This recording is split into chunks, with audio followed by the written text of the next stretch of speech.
be heading to the U.S. Coast Guard Memorial and the final resting place of General of the Army's John J. Pershing. After that, we make our way to the Tomb of the Unknown Soldier and the Changing of the Guard. The Changing of the Guard takes place every hour on the hour, and if we should not make one change, there'll be one only an hour away, and there is so much to see and do up at that particular point in the cemetery. Finally, we make our way to historic Arlington House, where you have the opportunity to take it several lovely museums, as well as the recently restored Arlington House itself.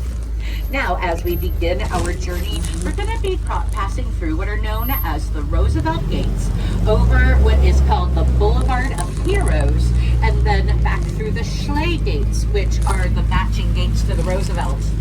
This was a construction that was undertaken in 1932, along with the construction of the Memorial Bridge that connects Washington, D.C. to Arlington, Virginia.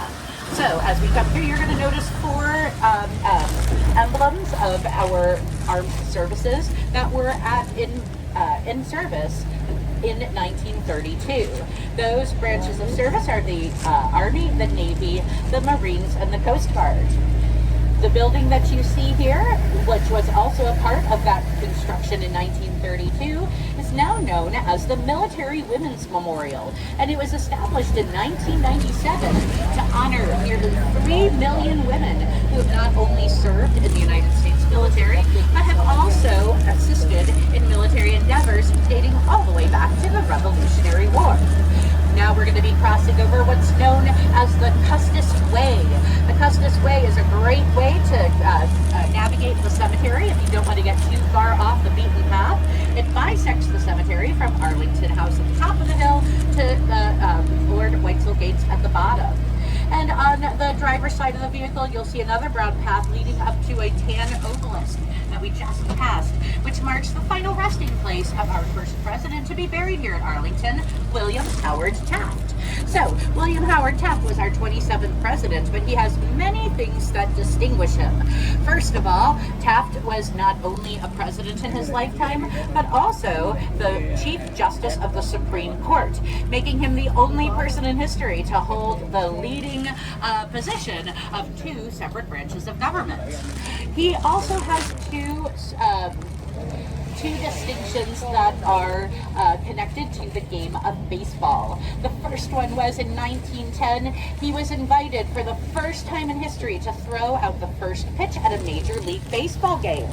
When he did this, he decided that he wanted to stay for the rest of the game. So he went up into the stands, but as time went by, his large frame at 6 feet tall and over 350 pounds began to get a little cramped up there in the bleachers. So he stood up and stretched. And of course, what the president does, everybody does, and thus began the 7th inning stretch. Now, if you follow Custis Way here on the driver's side, up to a set of stairs going up, you'll see a grouping of grave markers by those stairs. And this is where we find the final resting place of a gentleman by the name of Medgar Evers. Medgar Evers was a technical sergeant during World War II and was present at the invasion of Normandy. However, he's better known for the work that he did with the NAACP in his home state of Mississippi in the 1950s and 60s. In 1955, he began the investigation into the brutal lynching of 14-year-old Emmett Till, and for years worked on that case along with many others that were instances of brutal hate crimes in his state. Eventually, though, his work for civil rights with the NAACP led to him being the target of an assassin's bullet. And in June of 1963, he was struck down in his driveway in front of his wife and 3 children. He is buried here with full military honors and the gratitude of a nation that still struggles towards his aim of civil rights for all. Now you'll see around us the image that Arlington National Cemetery is best known for, what appears to be endless row upon row of uniform grave markers that look like soldiers standing in formation ready to go into battle. This is completely intentional, as it's a way that we can ensure that our service members have the best representation here at Arlington National Cemetery. And as of 2017, these standard issue grave markers, which had been created and started to be put into use just after the Civil War, became the only grave markers that are going to be allowed in Arlington National Cemetery. Throughout your journey today, you're going to see lots of individual and elaborate grave markers, but these are the only ones that can be in Arlington from now on. All right, folks, if you'd like to go and visit the Iwo Jima Memorial, this is where you're going to hop off, and you're going to have about a 10-minute walk to that site. In lieu of that, we do also let you know on rainy days like this that you can take the metro one stop over to Roslyn and come out and see the statue right there. Or it's easy to drive to, and there's plenty of parking available. So if you'd like to see the Iwo Jima but not in the rain, that's another option for you. So folks, if you could just kind of flash your tickets at me. There. All right, hop on board. Thank you. Thank you so much. So we're gonna load from the second cart back, please. I'm sorry, we just try to keep this open for folks who have mobility challenges. Welcome aboard, folks. Thank you so much. Oh, okay, great.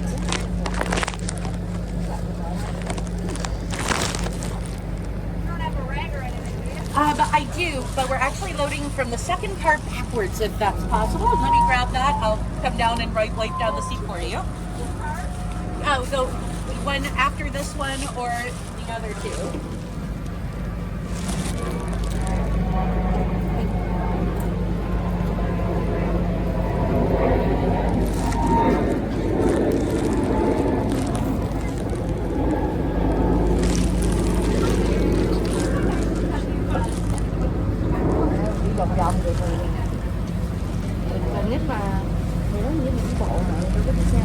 On board your tour of Arlington National Cemetery.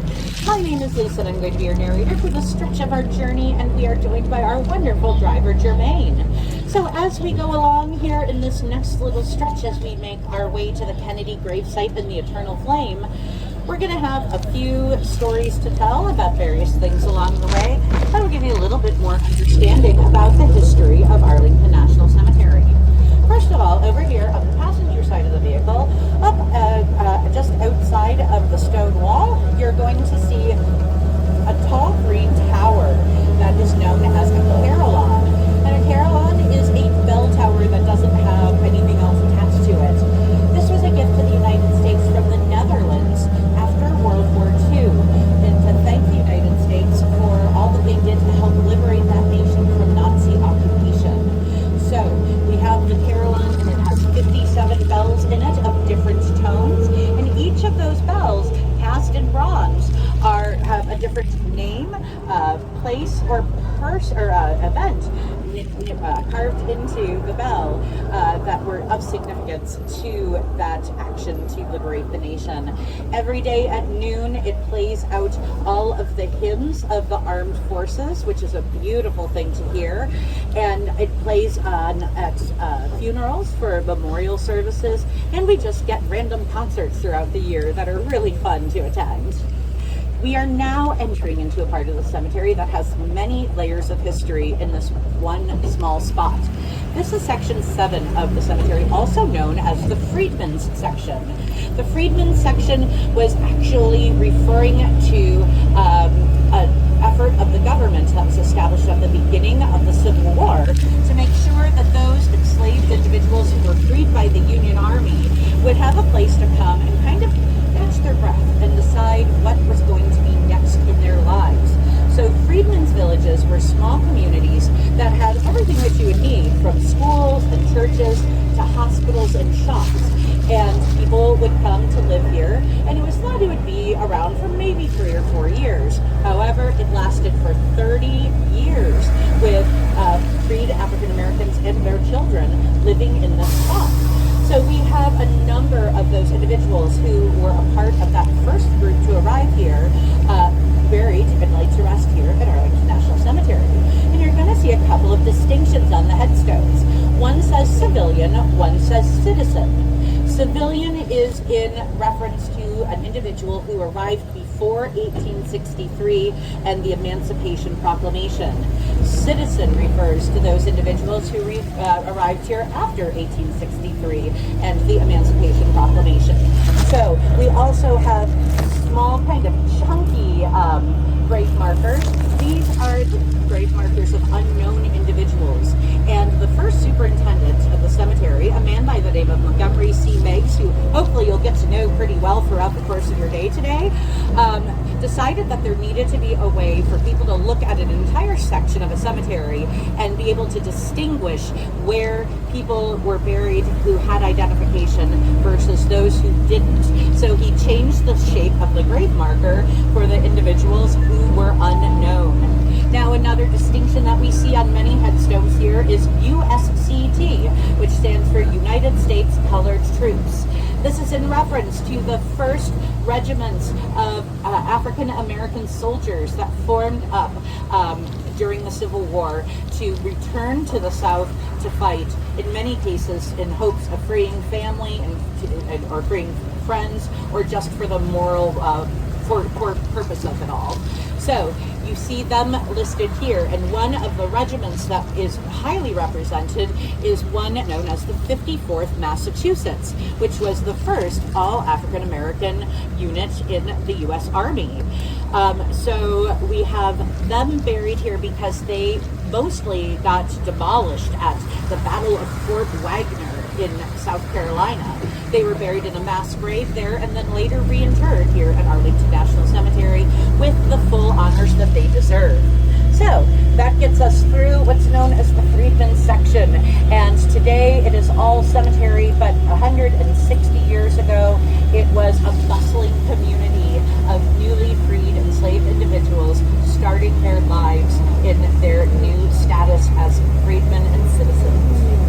So as we continue to make our way to the grave of President Kennedy, I'd just like to tell you the story of how President Kennedy came to be buried here as opposed to Brookline, Massachusetts, where the Kennedy family has their family gravesite. So March of 1963 found President Kennedy wanting to do what a lot of fathers may take for granted, and that was go with his daughter Caroline on a field trip here to Arlington National Cemetery. She was in elementary school, and I believe it was her first field trip, so it was a really special occasion. So he worked some things out and was able to make his way over here and surprise her while she was on her field trip.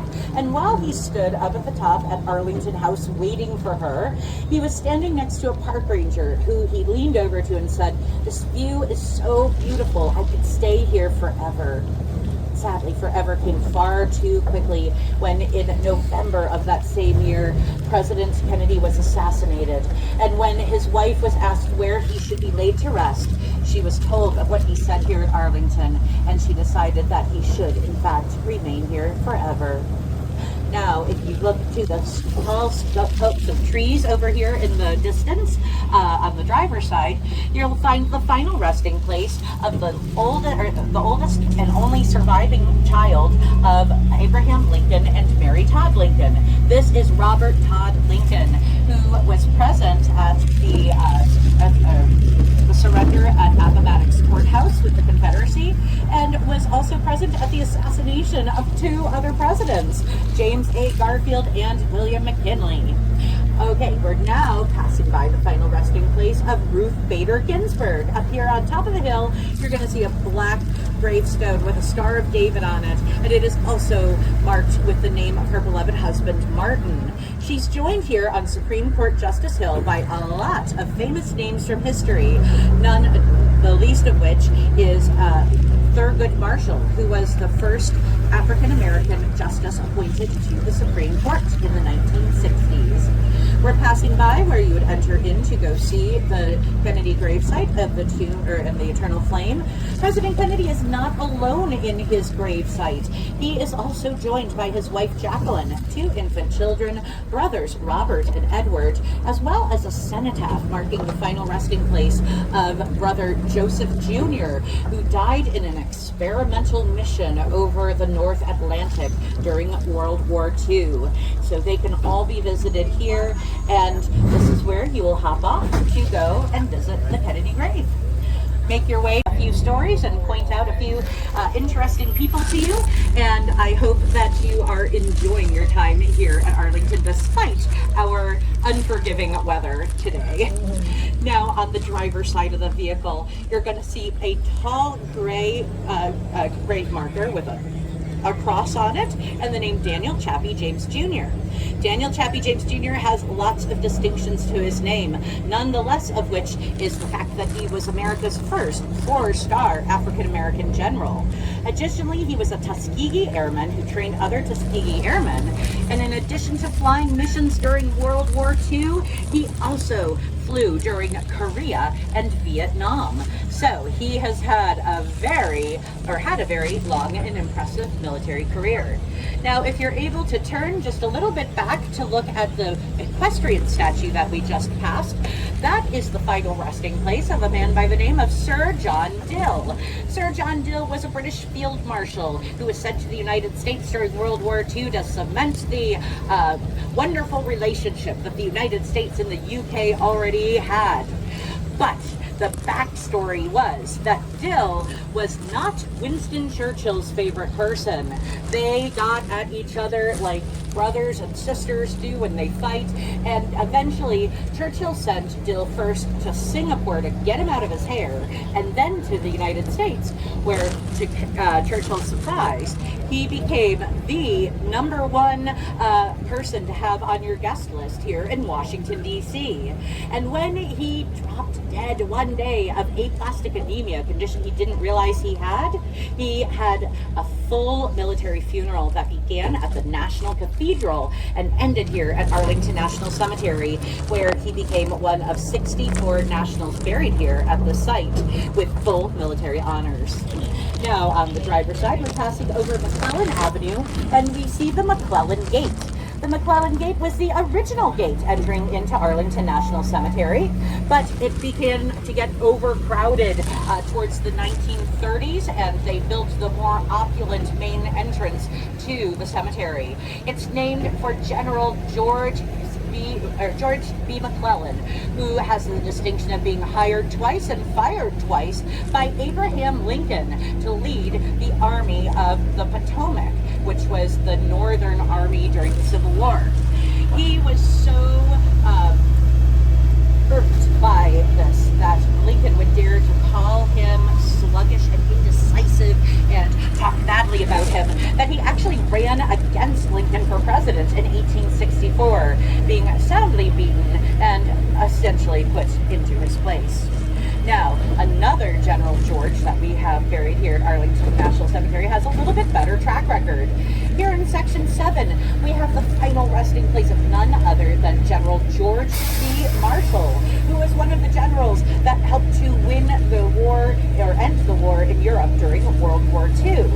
He not only did that, but he also wrote what was known as the Marshall Plan, which was a multi-million-dollar initiative to rebuild and reinvigorate the infrastructure and economy of Western Europe following the World War II. Because of this, he actually won the Nobel Peace Prize, and to this day is our only Nobel laureate here at Arlington National Cemetery. Now, we are in Section 6 of the cemetery, where we have the final resting place of a trailblazing woman by the name of Barbara Allen Rainey. Barbara Allen Rainey was America's first female naval aviator, and she was so good at what she did that she was promoted to training other naval aviators. But sadly, this is what led to her death in 1982, when during a training mission over Alabama, her plane crashed and she was killed at only 33 years of age. Now, in just a moment, we're going to be making a slight turn, and on the passenger side of the vehicle, you're going to see an octagonal-shaped monument that has lots of names on it. This is the memorial to the USS Serpents disaster. The USS Serpents was a Coast Guard munition ship that was moored off of the coast of Guadalcanal in the Solomon Islands during World War II. It exploded one day, and it killed all but 2 people on board. Everybody who was killed that day is buried beneath the monument or in the graves surrounding it. All of their names are written upon the monument, and to this day, the Serpents disaster remains the U.S. Coast Guard's most awful disaster in their history. We're now passing by a section of the cemetery where we see those standard issue grave markers that we talked about earlier, but we see some different standard issue markers as well. These are the tall gray markers that have lots of names on them, and these are known as group burials. So if there was a plane crash or a shipwreck where a number of individuals died together, they would be buried here at Arlington beneath one of those group markers. Now, on the passenger side of the vehicle, we're going to be passing by the final resting place of 1996 presidential candidate Bob Dole. Bob Dole was, of course, also the senator from Kansas, but my favorite fact about him was after his bid for the presidency, he hosted 2 episodes of Saturday Night Live, showing that he had a very interesting sense of humor. So on the driver's side of the vehicle, through the trees, you're going to be catching glimpses of the Pentagon. The Pentagon is, of course, the seat of the Department of Defense here in the United States, but it was also one of the targets, or not targets, but one of the crash sites on 9/11. That day, one of our caretakers stood here on top of this hill doing his normal morning duties when all of a sudden a plane came rushing by him so close to the ground. He said he could see the faces of the people on board. When he saw this, he followed it with his eyes and watched as that plane crashed into the Pentagon and caused the huge explosion that took place there and all of those lives that were lost. Later that day, President George W. Bush issued an order for our tomb sentinels here at the changing of the guard to stand down because they had witnessed it as well, and it was such a traumatic sight. But they adamantly refused and continued to walk the mat, honoring the unknown soldiers and protecting them as they had always been charged to do. We're now stopping at the U.S. Coast Guard Memorial, this pyramid that you see over here on the passenger side. There are 2 words on it, the Tampa and the Seneca, representing 2 ships that sunk during World War I, and the names of all of those who perished on board are written on the pyramid. Also here at this spot, you're going to see the final resting place of Matthew Henson below this black marker, and Robert Perry below this white marker that has a globe and a star on it. That star is representative of the North Pole, and I have a story to tell you about these 2 because they are by far my favorite people here in the cemetery. Robert Perry was home from an Arctic expedition where he was trying to make it to the North Pole when he went into a hat shop over in Washington, D.C. and asked the man behind the counter, Matthew Henson, if he had a jungle hat he could purchase. Well, Henson wasn't quite sure what a jungle hat was made of, but they got to talking about the fact that Perry had this ambition to reach the North Pole, but he was going to go to the jungles of Nicaragua for a short time to sort of warm up after 10 years of snow and ice. So they began talking and realized that they both shared the same ambition of reaching the North Pole. And before the end of the day, they were fast friends, and Matthew Henson was going on the journey to Nicaragua with Robert Perry. So after this, they have planned to go to the North Pole, and 10 years later, in 1909, Matthew Henson stands at what has been determined to be the actual North Pole with a flag in his hand, an American flag, and he plunges it into the snow and ice, becoming not only the first person to reach the North Pole, but the only African American Arctic explorer at that time to have reached anything of their destination. So he was a trailblazer in many ways, and the story of he and Perry is incredible, so look them up. They're a lot of fun to research. We're now on our way to this hop-off point for the grave of General John J. Pershing, who in his lifetime became known as the General of the Armies, which is a title that only 2 other generals have held, and only posthumously. So last December, Ulysses S. Grant was made General of the armies posthumously. And back during the bicentennial in 1976, George Washington was made a general of the armies. This is essentially a 6-star general. Okay, and I see your tickets, folks, and I'll have you hop on board. Thank you so much. If you could load from the second car back, that would be great. So the General of the Armies is a position that had only been held by 3 people in history, and only one lived to be the General of the Armies, and that was Pershing. But Pershing's story is a lot more interesting than just that one fact. He was the general that led the U.S. Expeditionary Forces into Europe during World War I and helped bring an end to World War I. He was also a husband and a father who lost his wife and 2 of his children in a house fire at the Presidio in San Francisco in 1915. That led him into a dark period of grief as he ramped up to go to war with all of his doughboys, or the young men that followed him into battle. So when he went to Europe, he felt that it was his duty to repay to the French what he considered America's debt that had been acquired during World War II, during the Revolutionary War. And he actually went to the tomb of the Marquis de Lafayette and announced his arrival in France and his desire to repay that debt. So it was quite a show when he got there. But the most important thing about him was it was ending the war in Europe, but it was also his love for his soldiers, his doughboys. And when he died, even though he could have had any of these elaborate monuments or decorative grave markers, he chose to be buried under one of the standard issue white marble grave markers, just like his doughboys. And he sits with them buried in the acres of land surrounding Pershing Hill forever and for all eternity. And they became his makeshift family after the First World War. Now we're entering into a section of the cemetery, which at one point wasn't a part of the cemetery. Over here on the driver's side, you're going to see the stone wall along the back line of all of these gravestones. That's the wall for Fort Myers, currently Fort Myer Henderson Hall, a joint Army and Marine base, which is apparently kind of unusual. So, back in 1908, this was the parade grounds for Fort Myer, and one day the generals at Fort Myer were approached by 2 men by the name of February of 1898. That disaster is the explosion of the USS Maine. The Maine's rear mast is here at Arlington National Cemetery, and the 260 sailors on board who were killed are all buried in front of it. Their grave markers facing it like they're ready for their next assignment to go out to sea.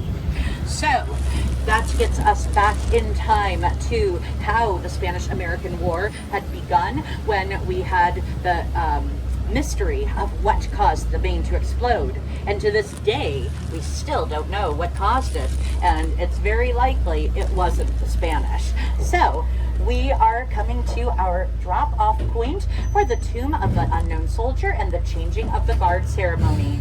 The Changing of the Guard ceremony takes place every hour on the hour, and I don't have my phone here, so I don't know what time it is, but any extra time you have here, there's an incredible museum that you can visit that gives you the history of the Guard and the Tomb of the Unknown Soldier. So you'll have a wonderful day, and thank you so much for joining us on this trip through hallowed grounds here at Arlington National Cemetery. Thank you for being with us. Thank you. Thank you for coming along.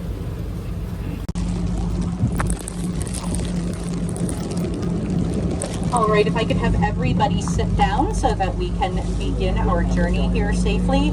Also, please, please, please remember, when you are stepping off of the vehicle with all of this water coming out of the sky, don't slip and fall. We don't want anybody getting hurt here today or ever. And I'm not going to say it's because of all the paperwork. It's legitimately because we love you all and we don't want to see you getting hurt. So, Be safe as you are offloading the vehicle and while you are on the vehicle. So now in just a moment, we're going to be passing through a section of the cemetery where lots of the cemetery's history kind of connects together and brings us back to the original story of what Arlington National Cemetery was, starting with Arlington Plantation back in 1802.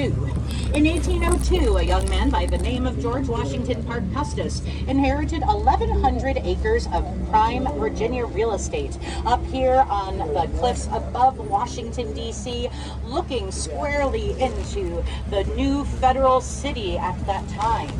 This land that George Washington Parke Custis inherited was 1,100 acres of untouched first growth Virginia hardwood. And Washington, D.C., growing across the river, needed lumber in order to be built. So instead of turning this into a plantation where things like tobacco or maybe cotton would be grown, we're a little north for cotton, but he decided to have a lumber plantation. And so for years, he had this plantation that was very successful, but only because there were over 100 enslaved individuals here at the site, including his own daughter, Maria, who he acknowledged as being the daughter of an enslaved woman, and he left her 17 acres of land here at Arlington upon his death.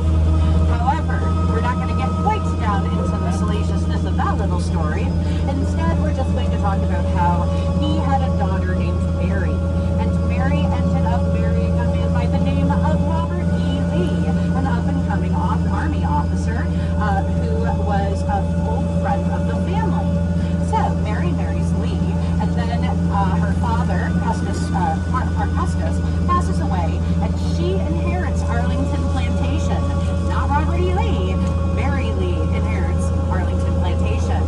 Here they raised their children until 1861, when the first shots were fired at Fort Sumter in South Carolina, and the United States fell into civil war.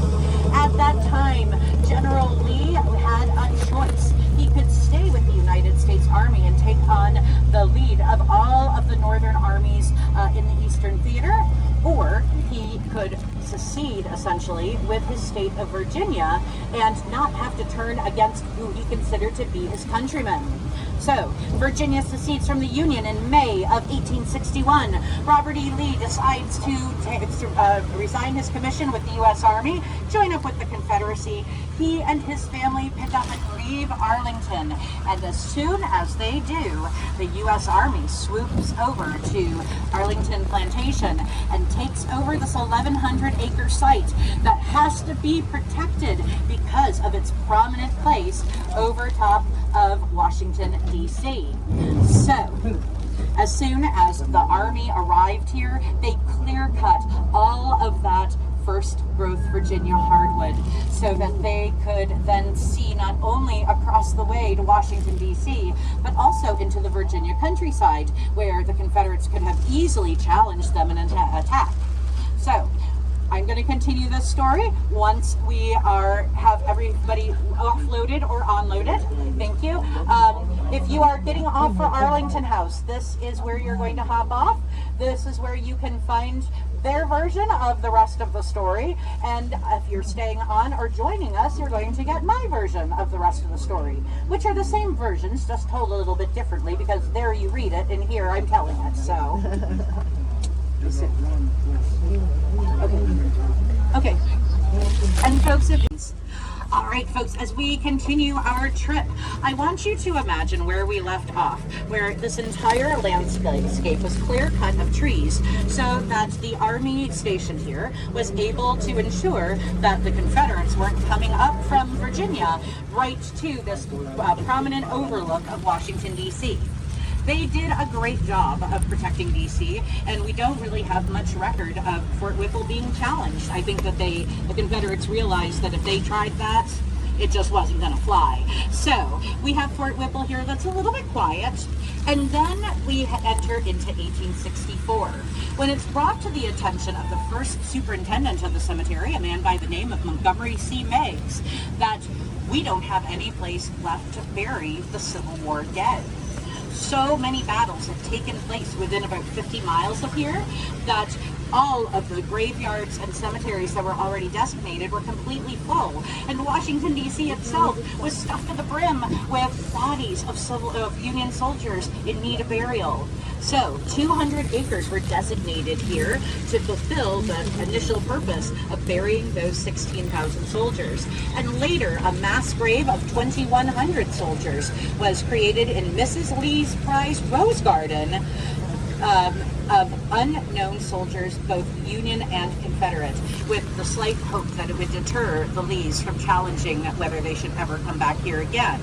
And of course, they didn't want to return to Arlington to live because it had become a cemetery at that point and a military base, but they did at least want some compensation for Arlington. So the postscript is, in the 1870s, after Robert E. Lee passed away, Mary Lee challenged the U.S. government and received a payment of $150,000 for Arlington Plantation and the cemetery that it became. So as we continue on, I want to take your mind to another place and time aside from the Civil War and aside from Arlington, Virginia. I want you to think about the landscape of Western Europe during World War I and the images you may have seen there of barren landscapes that had been absolutely destroyed by all the mechanized warfare that was taken or being used at that point, and just how it seemed that nothing would ever grow there again. Well, on May 5th of 1915, a man by the name of John McCrae, a Canadian who was a doctor, a soldier, and a poet, stood at the side of his best friend Alexis's grave, who had been killed the day before by German artillery. As he stood there, feeling that the entire world had fallen to pieces around him, he looked out into the other grave markers that had been there for longer, and he saw something of light that seemed to be blowing about in the wind. Those were little red poppy flowers. Poppy flowers that are now connected to the idea of memory and honor and sacrifice. These poppy flowers were immortalized by John McCrae later that day when he created a poem that, even though he didn't like it at first, ended up being the thing that made him known internationally. And the poem would be read for over 100 years after his own passing in celebration of Remembrance Days and Decoration Days. This poem goes: in Flanders fields the poppies blow, between the crosses row on row, that mark our place, and in the sky the larks still bravely singing fly, scarce heard amid the guns below. We are the dead, short days ago we lived, felt dawn, saw sunset glow, loved and were loved, and now we lie in Flanders fields. Take up our quarrel with the foe, to you from failing hands we throw the torch. Be yours to hold it high, if ye break faith with us who die. We shall not sleep, though poppies blow in Flanders fields. And that's where he ends the poem. Here at Arlington National Cemetery, we are the final resting place of over 400,000 individuals. Those individuals include those who were killed in battle. They include the veterans who were willing to give the last full measure of devotion to their country and yet bear scars that we may never know about. And they are the spouses and sometimes children of those individuals who gave a piece of their heart away and watched it march off to war, never knowing if it would return. Here we honor, we remember, and we explore the stories of all of those individuals. And I thank you for being a part of that continuing story today, as you spent your time learning about some of the people who reside here at Arlington National Cemetery. Before you leave, please see me on the sidewalk, and I'm going to give you a red poppy to take home with you. so that you can remember your time here at Arlington National Cemetery. And I do hope wherever home may be for you that you find your way back safely and with intention to always return to see us, because we love familiar faces. Once again, my name is Lisa, and our driver is Jermaine, and we are so grateful that you've spent the day with us here today. Have a great rest of the rainy day here at Arlington.